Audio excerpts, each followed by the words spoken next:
महाराज सत्यव्रत सप्त ऋषियों के साथ अपनी नाव पर बैठे।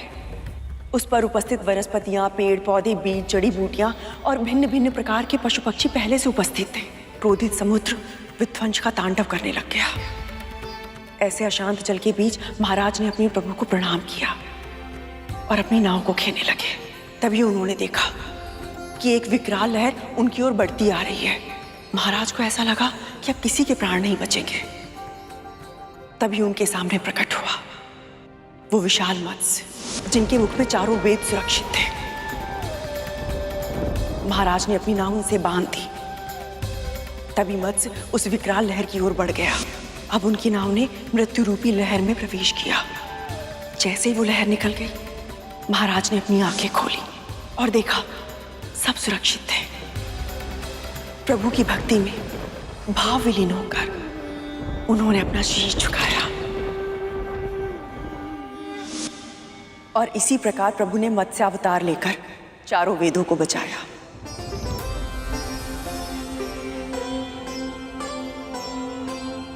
सज्जन सात्विक सप्तऋषियों की सभी प्रकार के जीव जंतुओं एवं पशु पक्षियों के प्राणों की रक्षा की। वनस्पति, वृक्षों के बीज एवं जड़ी बूटियों के रूप में इस जगत में जो भी शुभ है, सबका संरक्षण किया और साथ ही साथ हयग्रीव नाम के असुर के रूप में अधर्म का नाश किया, पाप का संहार किया और पुनः धर्म की स्थापना की।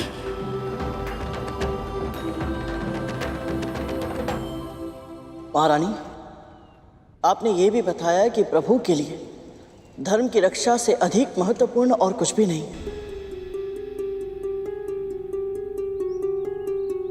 तो उन्हीं प्रभु का भक्त होने के नाते मैं आपसे एक प्रश्न पूछना चाहता हूं।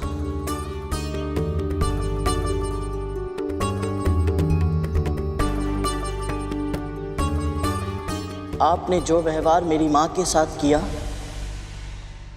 वो उचित है या अनुचित है?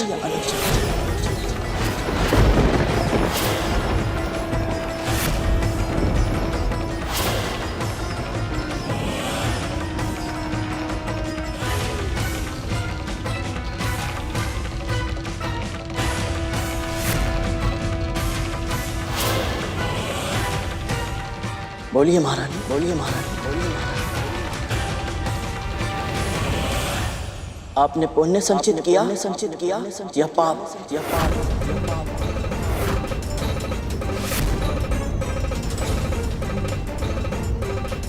चुप क्यों हो गई आप? बताइए।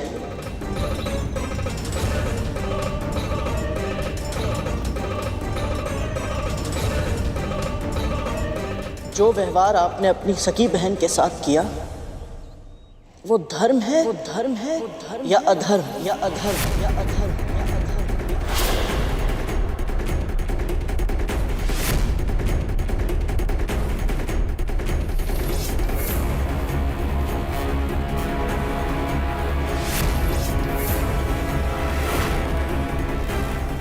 गरुड़,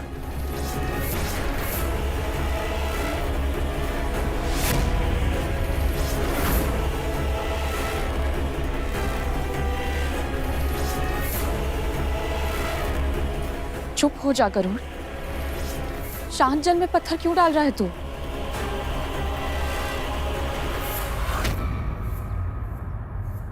तीर कमान से निकल चुका है विंता।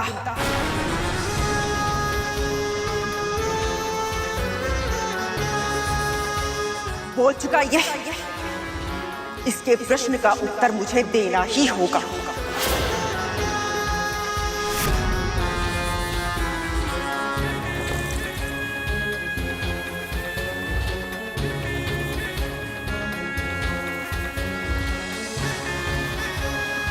मैंने जो सोचा, माना, कहा वो किया अपने पुत्रों के लिए। यदि अपने पुत्रों का हित सोचना अधर्म है तो मैं कभी विजेता नहीं बनती। देख, मैं आज महारानी हूं और तेरी मां एक दासी।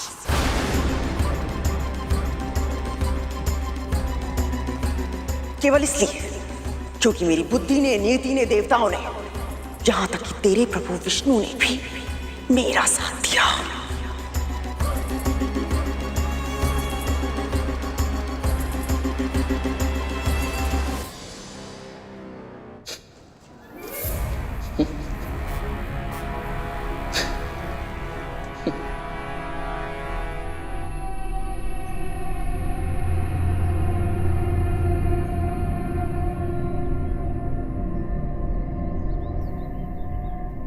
मानसिक संतुलन खो बैठा है। हंस क्यों रहा है तू? आपकी मूर्खता पर हंसी आ रही है मुझे।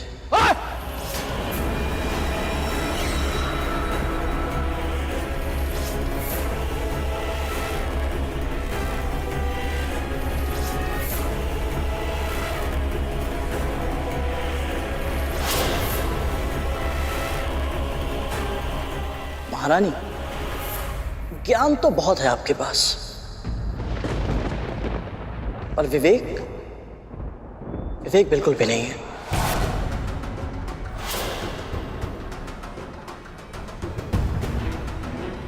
इसीलिए आपको अंदेशा तक नहीं हुआ कि आप धर्म के मार्ग से कितना भटक चुके हैं।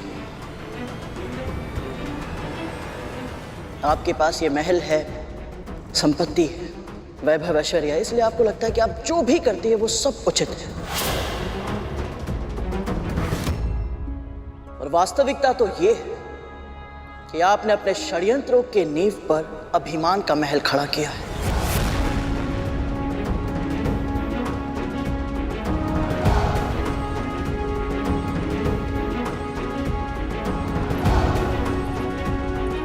और अब उसी महल के नीचे आपके छल की दीमक जड़ पकड़ चुकी है।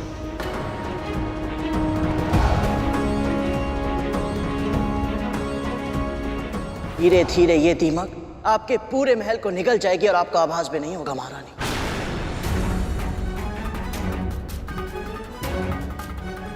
कुकर्म आसानी से पीछा नहीं छोड़ते।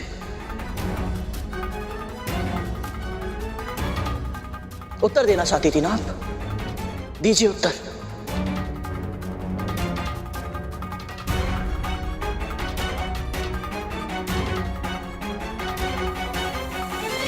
उत्तर तो देना ही पड़ेगा आपको, अपने पापों का।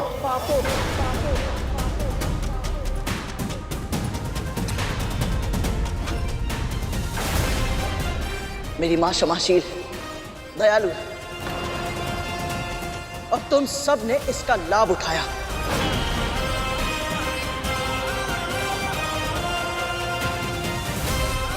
पर स्मरण रहे, हर एक बात की एक सीमा होती है, अच्छाई की भी।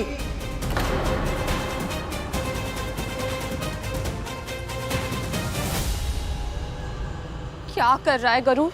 अति मत कर। सद्पुरुषों के क्रोध से भयभीत होना चाहिए महारानी, क्योंकि जब उनके आवेश का बांध टूटता है तब प्रलय आती है।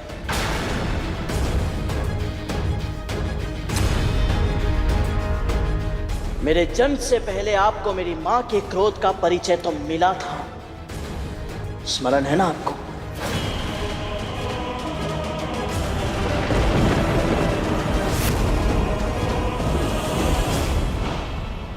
मेरे पुत्र को हानि पहुंचाने की चेष्टा किसने की? मैं महर्षि कश्यप की पत्नी विंता अपने समस्त जप, तप और व्रत की शक्ति का आह्वान करती हूँ। यदि कोई भी प्राणी मेरी इच्छा के बिना इस सुरक्षा घेरे को पार करने का प्रयत्न करेगा, वो उसी क्षण जलकर भस्म हो जाएगा।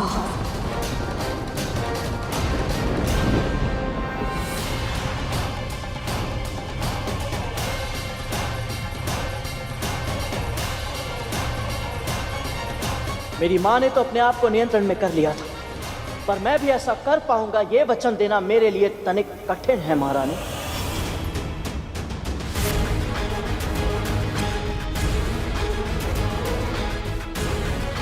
बस कर गरुड़, क्रोध में संतुलन मत खो। आज संतुलन खो ही जाए तो अच्छा है माँ,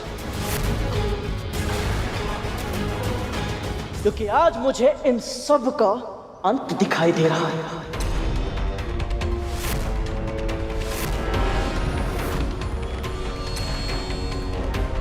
महारानी, यदि आपने ऐसे ही मेरी मां को दासी बनाए रखा और उनके साथ अत्याचार किया तो मैं भ्राता तक्षक का दम घोट दूंगा और भ्राता कालिया के 5 सिरों को उखाड़कर अपनी मां के चरणों में फेंक दूंगा।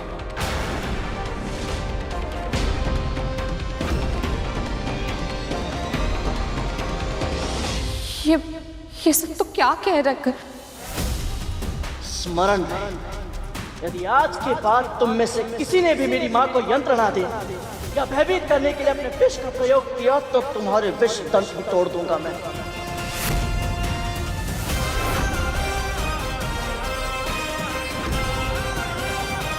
मेरे ये पंजे तुम्हारे तन को 2 भागों में बांट देंगे और मेरे ये नख तुम्हारे भागों को सहस्त्र टुकड़ों में उखाड़ कर फेंक देंगे। और महारानी कद्रू, आपके हाथ अपने शक्तिशाली पुत्रों के बचे कुचे अवशेष उठाते उठाते ही थक जाएंगे।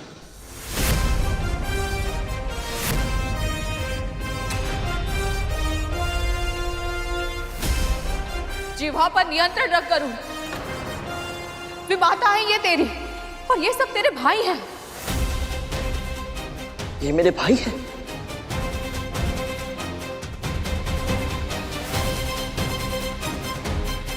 ऐसे भाई?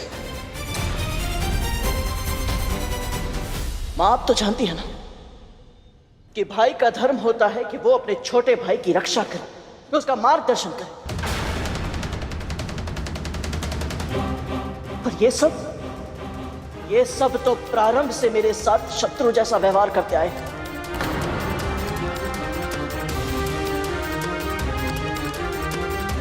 पहले इन्होंने आपको अरुण भैया का डिम फोड़ने पर उकसाया और फिर जब मैं डिम में था तब उस दानव के माध्यम से मेरा अंत करने का भी षड्यंत्र किया।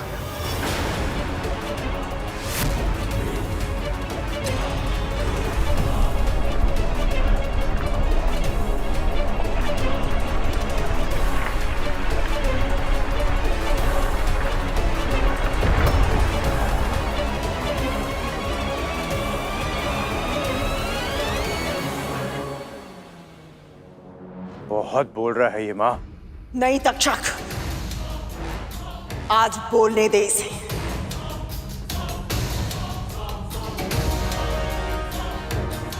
हाँ, आज मैं बोलूंगा और आपको सुनना ही पड़ेगा मां। विमाता है आप, और मां तो आप भी है ना।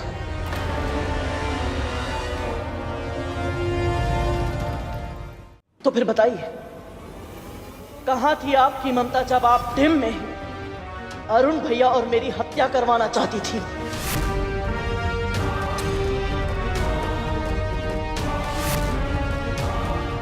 क्या तुम्हें भी लगता है तुम्हारे डिम सड़ गए हैं?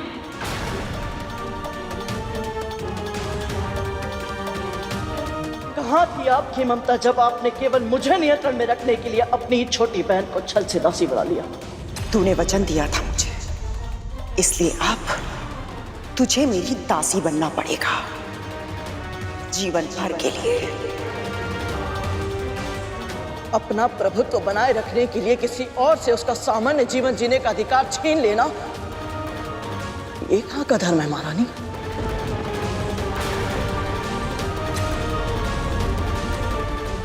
ऐसा विश्वासघात तो कोई अपने शत्रु के साथ भी नहीं करता जो आपने अपनी सगी छोटी बहन के साथ किया है।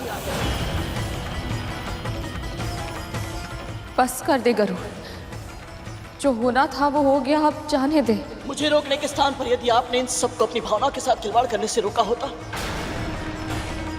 अपनी ईर्ष्या पर नियंत्रण किया होता, तो आज अरुण भैया न केवल स्वस्थ होते बल्कि हमारे साथ होते। मां,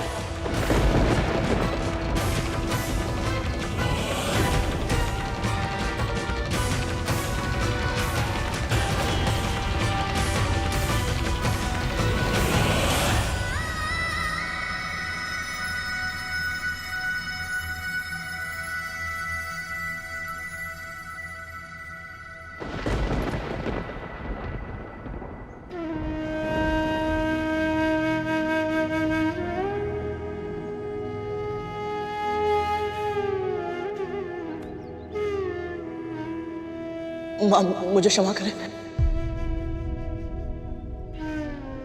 तेरे वचन कटु हैं पर सत्य है। माँ का पल्लू पकड़ के रोता है और हमें धमकी देने चला था।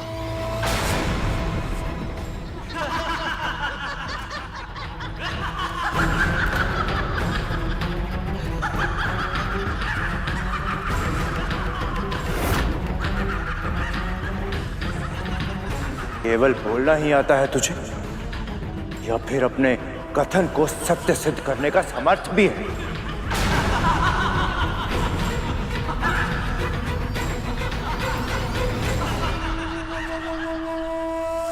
कभी कभी बहुत दया आती है मुझे आप पे। आपका एक पुत्र अर्धविकसित है और दूसरा कायर।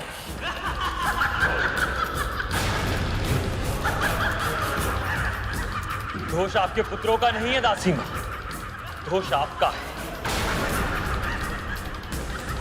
दुर्बल हैं आप, दुर्बल हैं।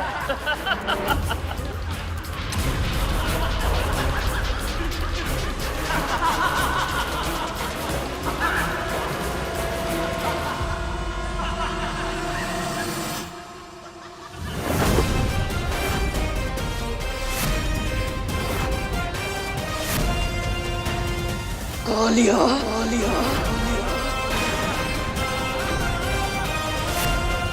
नहीं गरुड़,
देख क्या रही है?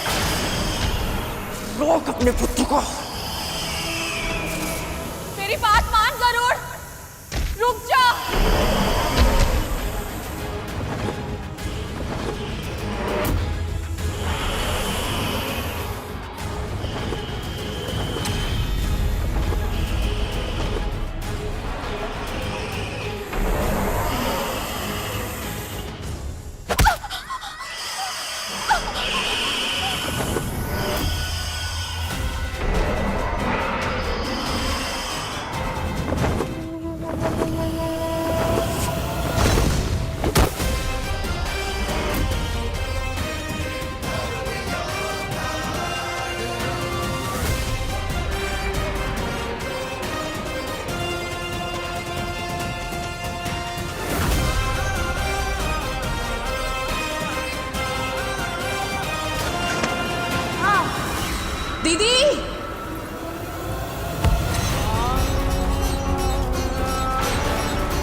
ऐसा व्यवहार करते हैं अपनी विमाता के साथ? आज तक मुझे अपने पालन पोषण पर अभिमान था, अपने संस्कारों पर अटल विश्वास था, अपनी तपस्या पर गर्व था कि मेरे पुत्र में कोई दोष, कोई विकार नहीं है। पर आज क्रोध में तो तू अंधा हो गया गरुड़। जो व्यवहार तूने अपनी बड़ी माँ और अपने भाइयों के साथ किया है ना, उसने मेरे हृदय पर बहुत गहरी ठेस पहुंचाई है।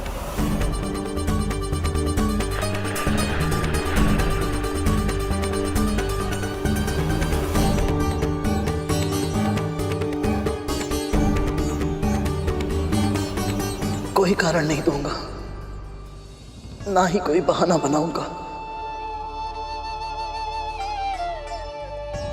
बस क्षमा।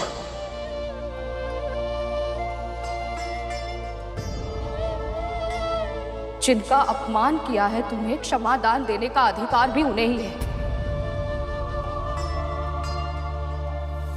क्षमा की याचना करनी है तो अपनी विमाता महारानी कद्रू से कर।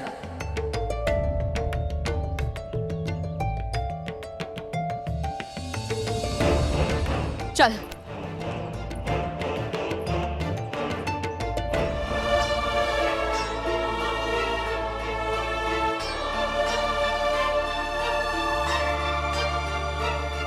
महारानी, जो अपराध तूने आज किया है उसके लिए क्षमा पर्याप्त नहीं है।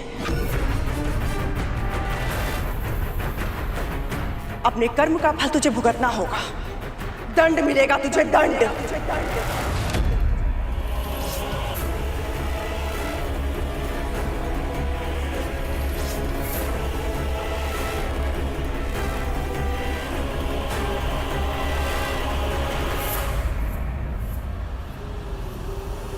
आप मेरी मां समान हैं।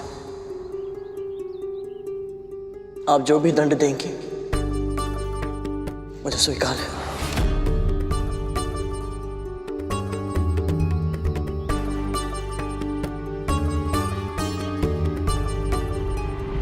मैंने तुझसे कहा था ना, यदि मां कोई त्रुटि करेगी तो दंड पुत्र को मिलेगा। यदि पुत्र कोई अपराध करेगा तो परिणाम मां को भुगतना होगा। आज तेरी मां के मना करने के बाद भी तूने मेरे पुत्रों पर आक्रमण करके यह सिद्ध कर दिया है कि अब तेरी मां का आदेश तुझे नहीं रोक सकता। तेरी मां तुझे समझाने में विफल हो गई है, इसलिए मैं वही करूंगी जो एक स्वामिनी अपने दास को नियंत्रण में रखने के लिए करती है। आज तक तू एक दासी पुत्र था गरुड़, किंतु आज से, अभी से तू हम सबका दास होगा। तू हम सबका दास होगा। तू हम सबका दास होगा।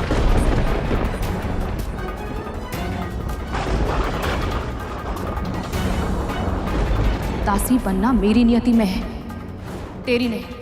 किंतु मां, मैं तू कभी किसी का दास नहीं बनेगा। एक दिन के लिए भी नहीं, एक क्षण के लिए भी नहीं, कभी नहीं। मैंने ही बड़ा किया है तुझे, अपनी ममता की शक्ति से तेरे कण कण को सींचा है। प्रत्येक पल भगवान विष्णु से तेरे उज्जवल भविष्य की कामना की है, इस विश्वास के साथ कि तू अपनी शक्ति, अपने सामर्थ्य, अपने जीवन का उपयोग किसी बड़े महत्वपूर्ण कार्य के लिए करेगा।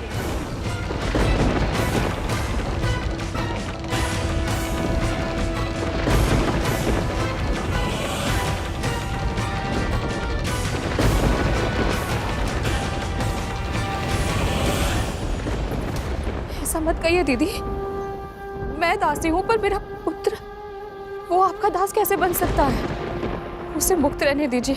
मुक्त तो रहने दिया था अब तक, किंतु आज इसका ये रूप देखकर इसे समझाना आवश्यक हो गया है कि इसका उचित स्थान अपने स्वामी के चरणों में है।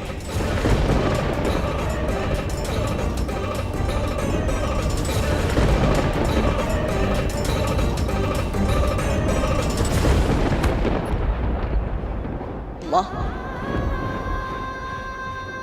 मैं आपके आगे हाथ जोड़ती हूँ दीदी। मैं मानती हूँ इससे बहुत बड़ा अपराध हुआ है, पर मैं आपको वचन देती हूँ, अब आगे ऐसा कभी नहीं होगा। या आपको या आपके पुत्रों को हानि पहुंचाना तो दूर, दृष्टि ऊंची करके देखेगा तक नहीं।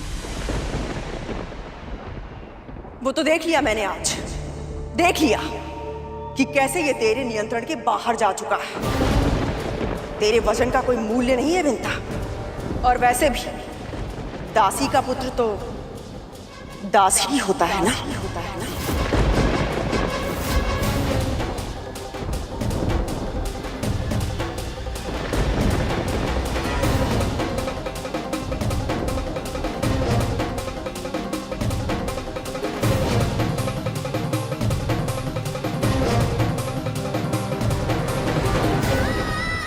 मैं आपके चरण छूकर प्रार्थना करती हूँ दीदी,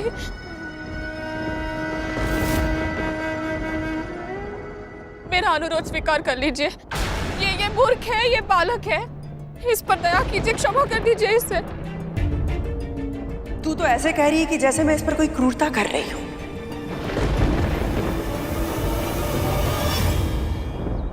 स्मरण है तुझे, कल तू हमारे स्वामी का उदाहरण देकर मुझे समझा रही थी।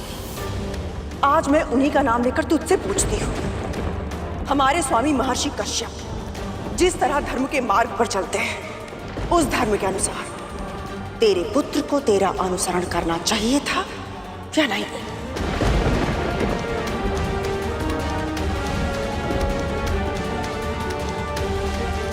बता, क्या कहता है तेरा धर्म?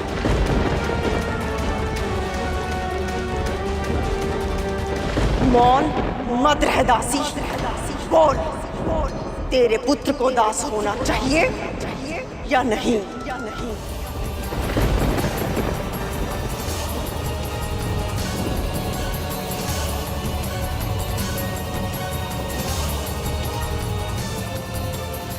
क्या हुआ, बता ना, क्या है तेरे धर्म के अनुसार उचित?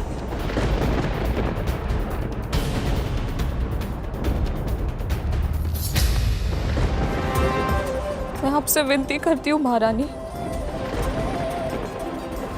ये निर्णय लेने के लिए मुझे विवश मत कीजिए। अपने पहले पुत्र को जीवन भर का दुख दे चुकी हूँ मैं। अब अपने दूसरे पुत्र की भाग्य रेखा यदि मेरे कारण मिट गई तो मेरा अपराध बोध मुझे जीने नहीं देगा। कर्तव्य का निर्णय भावना के अधीन होकर नहीं किया जाता है।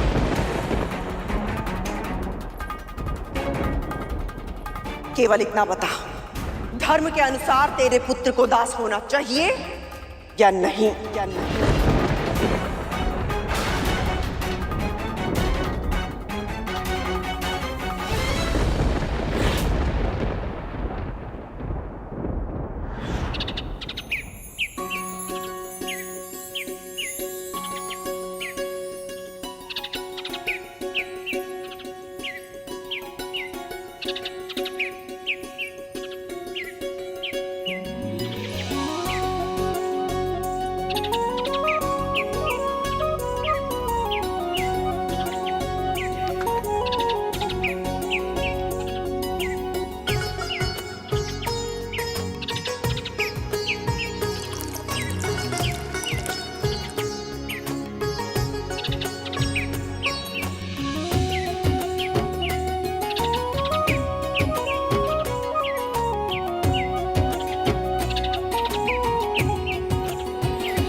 पुत्र के मुंह में सत्य को छुपाना चाहती है विंता, किंतु सत्य तो धर्म की तरह प्रखर होता है, तेरे छुपाने से नहीं छुपेगा।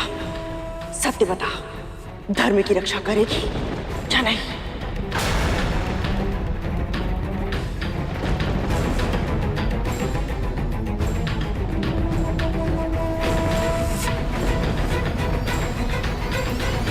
सत्य कहा आपने।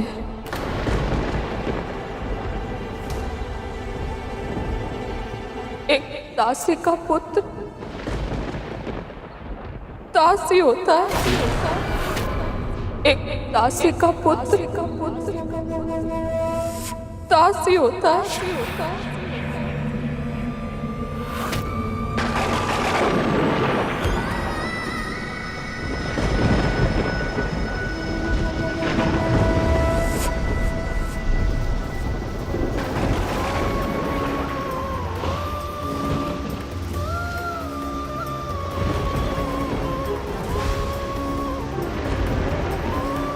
मेरी मां के मुंह से निकला हर शब्द मेरे लिए सत्य है, और अब ये सत्य ही मेरा धर्म है।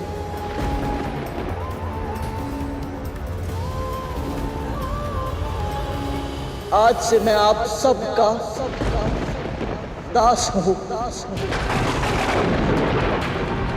आज से मैं आप सबका दास हूं।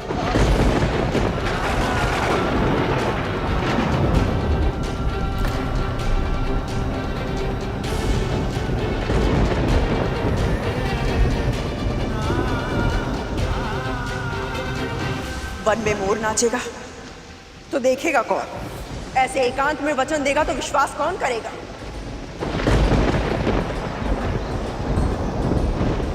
तेरे दासत्व की घोषणा सबके सामने की जाएगी।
मुझे क्षमा कर मां।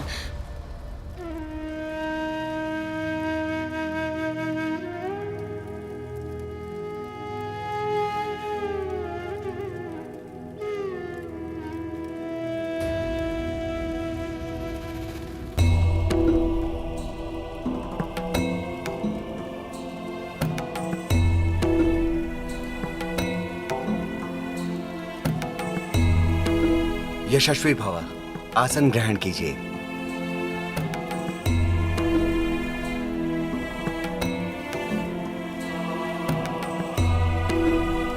ओम स्वस्ति न इंद्रो वृद्धश्रवाः, स्वस्ति न पूषा विश्ववेदाः, स्वस्ति नस्ताक्षर्यो अरिष्टनेमि, स्वस्ति नो बृहस्पतिर्दधातु। महारानी, अब मैं पंच महाभूतों का आवाहन करता हूँ। ओम अग्नि तत्व देवताभ्यो नमः स्वाहा। ओम पृथ्वी तत्व देवताभ्यो नमः स्वाहा। ओम जल तत्व देवताभ्यो नमः स्वाहा। ओम वायु तत्व देवताभ्यो नमः स्वाहा।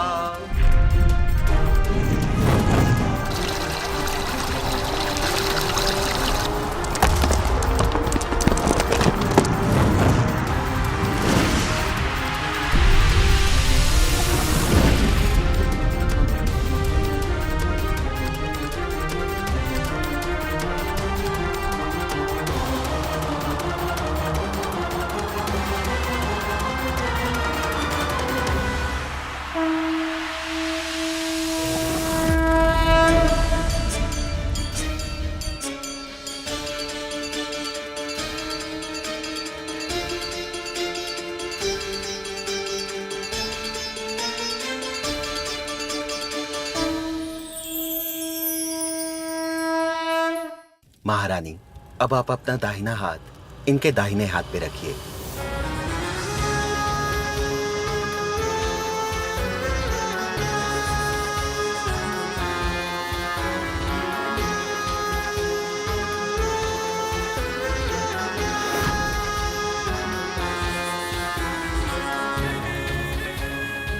आरंभ कीजिए।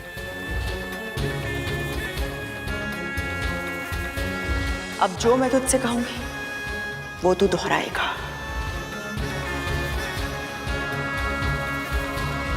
मैं महर्षि कश्यप और विंता का पुत्र गरुड़। मैं महर्षि कश्यप और मां विंता का पुत्र गरुड़। पृथ्वी, जल, वायु, अग्नि और आकाश, पृथ्वी, जल, वायु, अग्नि और आकाश, इन पंच महाभूतों को साक्षी मानते हुए, इन पंच महाभूतों को साक्षी मानते हुए, मन से, वचन से और कर्म से, मन से, वचन से और कर्म से, मेरी विमाता महारानी कद्रू और उनके 1 सहस्त्र पुत्रों की दास्ता स्वीकार करता हूं।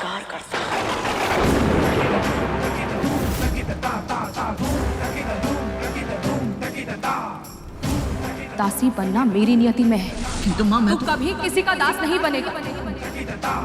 एक दिन के लिए भी नहीं, एक क्षण के लिए भी नहीं, कभी नहीं। जो मेरी मां का अपमान करेगा मैं उसका सम्मान कभी नहीं कर सकता।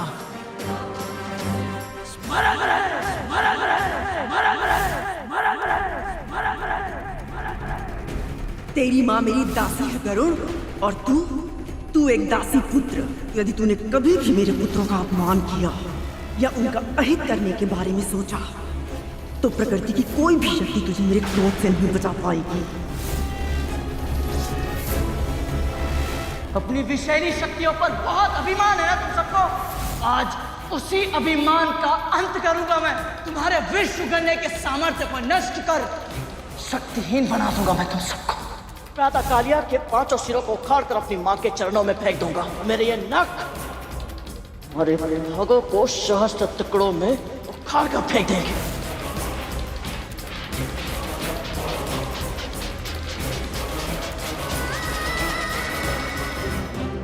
मेरी विमाता महारानी कद्रू और उनके 1 सहस्त्र पुत्रों की दास्तां स्वीकार करता हूँ।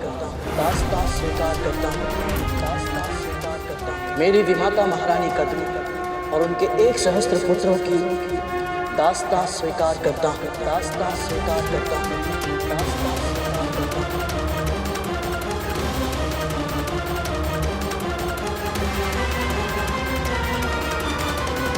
महारानी, ये धागा इनकी कलाई में बांध दीजिए।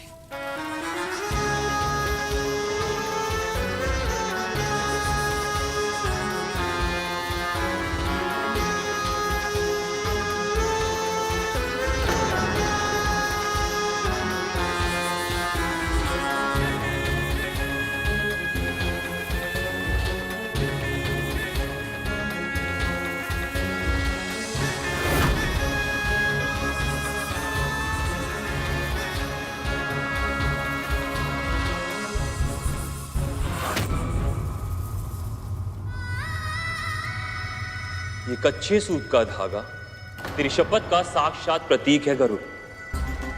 इस शपथ को तोड़ पाना किसी भी दास के लिए संभव नहीं है। इस शपथ को तोड़ पाना किसी भी दास के लिए संभव नहीं है। असीमित बल का स्वामी गरुड़ आज एक कच्चे धागे से बंधा है। स्वयं विडंबना भी हंस रही होगी तेरे भाग्य पर।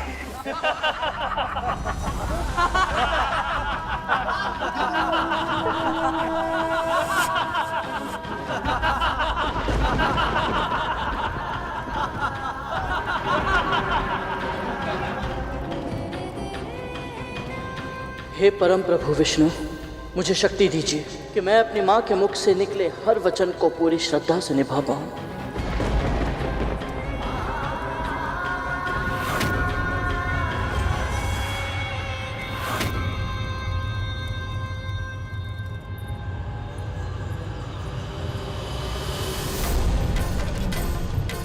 मां रुक जाइए। मां, हम कहाँ जा रहे हैं?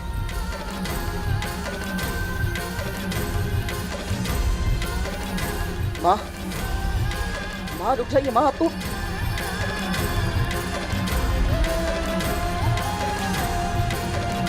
कंकड़ कांटे पैरों में चुभ रहे हैं, पर माँ को आभास तक नहीं हो रहा। आज तक इन्हें ऐसी अवस्था में कभी नहीं देखा। तू कभी किसी का दास नहीं बनेगा।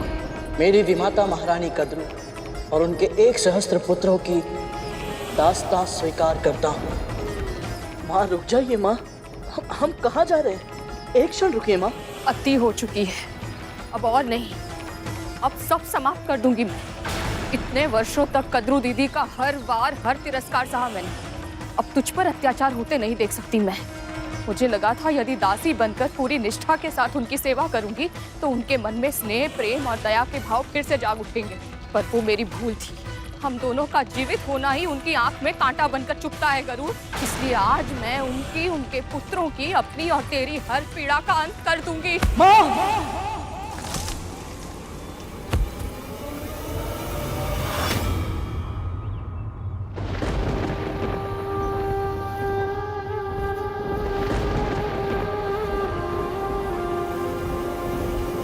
ये क्या कर रही हैं? यहाँ से कूद गए तो मैं तो उड़ जाऊंगा, पर हम मत फैलाना अपने पर, मत उड़ना तू। हम दोनों यहाँ से कूदकर अपने प्राण दे देंगे, इसके अलावा हमारे पास और कोई उपाय नहीं है गरुड़। एक दूसरे को ऐसे तड़पते देखने से अच्छा है कि हम अपनी पीड़ा का अंत कर ले गरुड़। माँ, माँ क्या हो गया आपको? आप ऐसा कैसे सोच सकती हैं?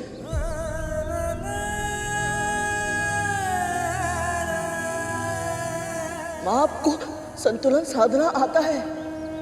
परिस्थिति कैसी भी क्यों ना हो, ना आपका मन भटकता है, ना मस्तिष्क विचलित होता है। मेरी आदर्श है आप माँ। मैं सब कुछ आप ही से सीखता हूँ, तो फिर आप अपनी श्रद्धा, अपना धैर्य कैसे खो सकती है? थक गई हूँ मैं गरुड़, बहुत थक गई हूँ मैं। यदि मुझे विश्वास हो ना कि तुझे वो जीवन अवश्य मिलेगा जिसके योग्य तू है, तो अब भी जीवन भर दासी कर्म कर सकती हूँ मैं। पर तुझे एक क्षण के लिए भी दास के रूप में देखना मेरे लिए असहनीय है पुत्र। तू बोलना मुझे, हाँ, मेरे प्रभु श्री विष्णु वो मुझसे इतना क्रोधित क्यों है? वो मेरी पुकार क्यों नहीं सुन रहे? तू बता मुझे।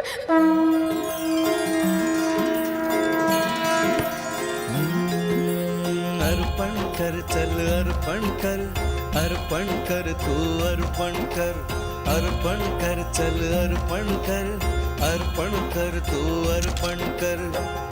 हर श्वास जब उनका है तो क्यों चिंता हरि को समर्पण कर। अर्पण कर, चल अर्पण कर, अर्पण कर तू अर्पण कर, अर्पण कर तू अर्पण कर, अर्पण कर, चल अर्पण कर, अर्पण कर तू अर्पण कर।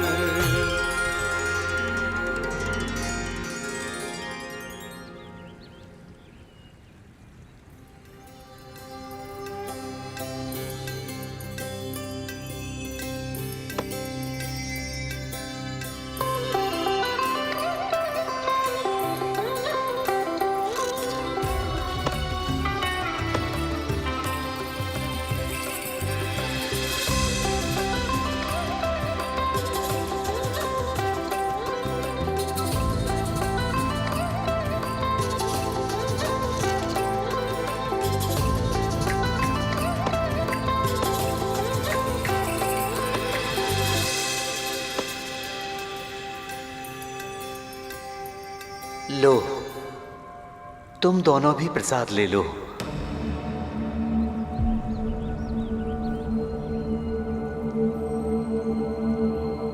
और बाबा आप तो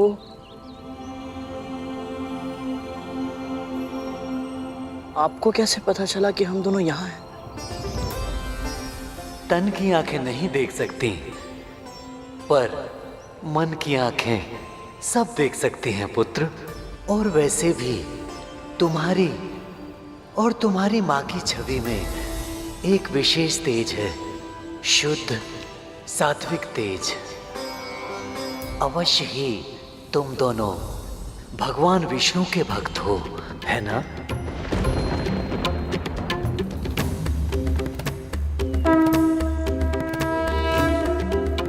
क्या हुआ? कुछ नहीं बाबा, बस एक जिज्ञासा है मन में।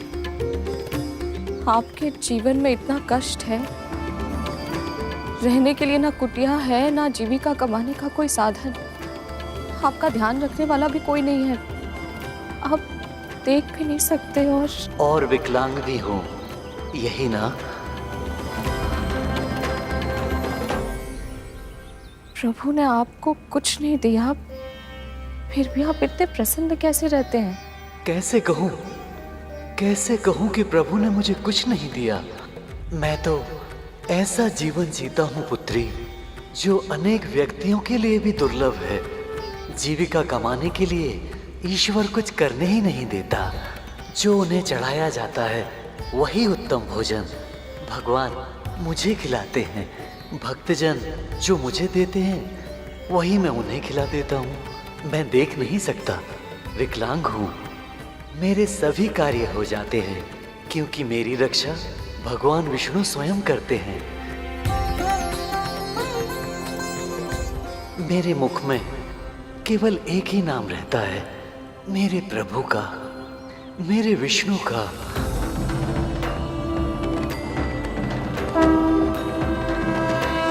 इससे अधिक उत्तम एक भक्त के लिए और क्या हो सकता है? लो, प्रसाद का सेवन करो और भगवान विष्णु का पूजन करो।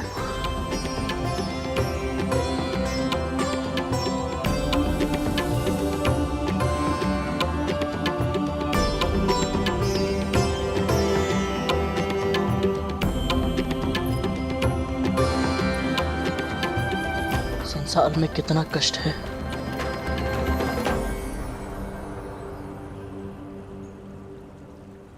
और हमारा कष्ट कितना कम है।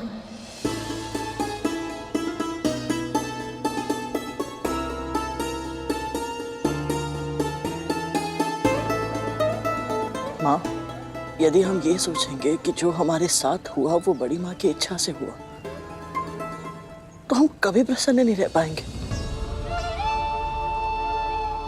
पर यदि हम ये विश्वास करेंगे कि जो हमारे साथ हुआ, या संसार में जो कुछ होता है, वो प्रभु विष्णु की इच्छा से होता है, तो हम सदैव प्रसन्न रहेंगे माँ। हमें दुखी रहने का कोई कारण ही नहीं मिलेगा। सही कहा ना माँ?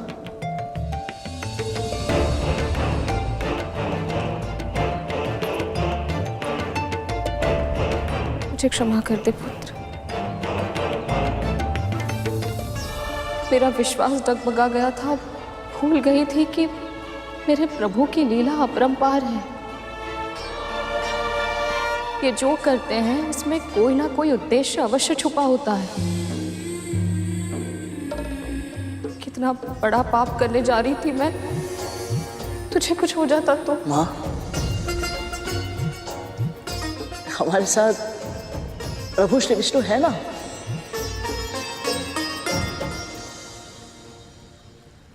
और वो हमारे साथ है माँ, सदैव। और प्रभु अपने भक्तों के साथ कभी कुछ अनुचित नहीं होने देंगे।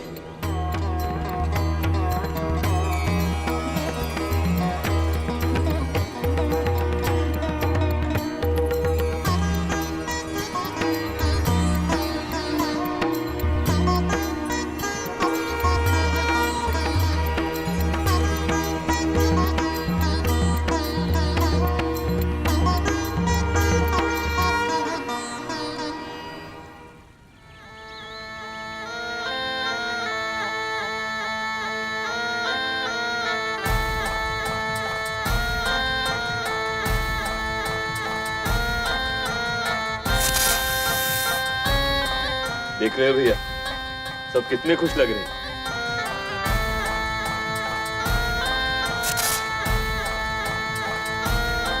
एक बात बताओ, मुझे इतनी प्रसन्नता तो तुम सबके जन्म के समय भी नहीं हुई थी जितनी आज उस करुण को दास बनाकर हो रही है। स्वाभाविक है माँ, करुण हमारे अस्तित्व के लिए संकट बन गया था और आपने उसे अपना दास बनाकर अपने चरणों तले रौंद दिया। ऐसे में प्रसन्न होना तो उचित है माँ। हाँ माँ, भैया सही कह रहे हैं। पर मेरी प्रसन्नता केवल इसलिए नहीं है कि वो शत्रु हमारा दास बन गया है, इसलिए भी है कि तुम सबको सत्ता के शिखर पर देखने के लिए जो सपना मैंने देखा था अब वो सत्य होने वाला है। गरुण नाम का संकट टल गया है, इसलिए हमारा अगला लक्ष्य होगा देवताओं और दानवों को पराजित करके तुम सबकी श्रेष्ठता को सिद्ध करना।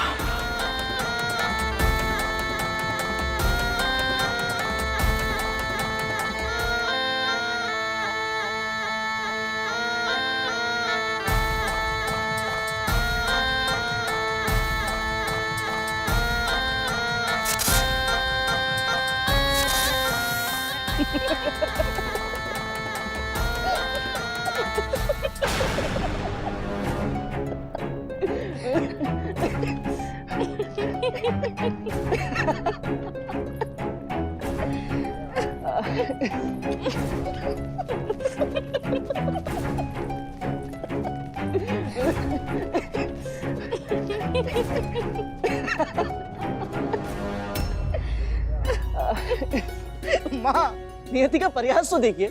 मैं आपको दासता से मुक्त कराने के लिए गया था और मैं स्वयं ही दास बन गया। घर पहुंचकर काव्य रचना करूंगी इस परिहास पर। नाग वंश अलसाएगा, पक्षी करेगा काम, विष्णु को मन में धरे, मुंह से बोले राम। वाह। और माँ, एक और बात, अब तो महल में प्रवेश करने से कोई भी नहीं रोकेगा मुझे। प्रभु ने मेरी प्रार्थना का फल दिया है। मुझे बिना बताया गया था ना, अब बिना सूचना के कहीं नहीं जा पाएगा तू। सदैव मेरी आंखों के सामने ही रहेगा। मैं भी तो वही चाहता हूँ माँ। चल अब। कैसे ये दोनों इतने प्रसन्न कैसे हो सकते हैं? मैंने तो ये सब इसलिए किया था ताकि इनके जीवन से हर्षोल्लास का अस्तित्व मिट सके, इनका साहस साथ छोड़ दे, आत्मविश्वास लुप्त हो जाए और मनोबल टूट जाए। फिर भी ये दोनों इतना हंस क्यों रहे हैं? क्यों? कहीं ऐसा तो नहीं इन्होंने हमारी चाल से बचने का कोई उपाय सोच लिया हो?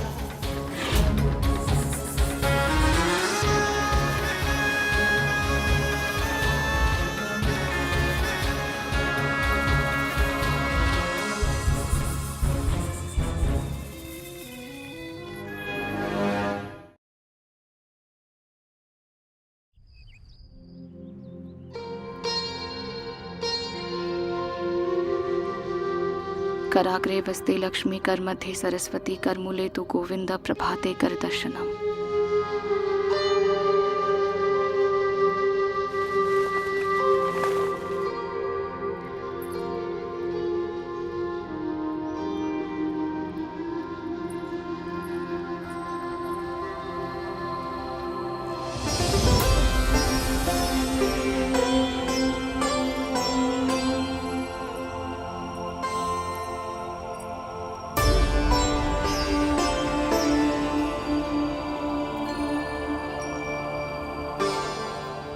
ये क्या कर रहा है तू?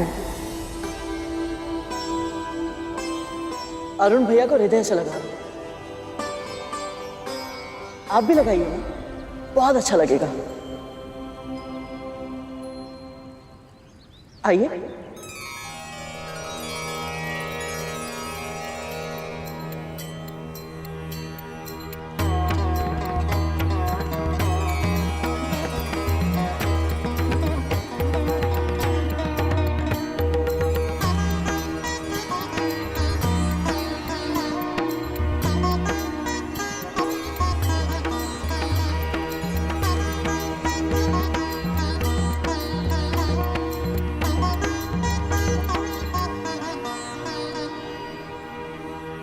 चढ़ने लगा है। कहाँ रह गए तुम दोनों दास? हाँ, अब से आप मुझे कोई भी कार्य करने से रोक नहीं सकते, क्योंकि अब प्रभु विष्णु ने मेरी प्रार्थना सुन ली है। अब से मैं करूंगा सारे कार्य और आप करेंगे विश्राम। कितनी सौभाग्यशाली माँ हूँ मैं, जिसे ऐसा पुत्र प्राप्त हुआ है जो ऐसी कठिन परिस्थिति में भी प्रसन्न है। किंतु इसे कैसे बताऊं? दास्ता की बेड़ियों में बंधना जैसे जीवन का अर्थहीन होना होता है। ईश्वर से मेरी बस इतनी प्रार्थना है कि उनकी कृपा हमेशा तुझ पर बनी रहे और तू हमेशा यूं ही प्रसन्न रहे।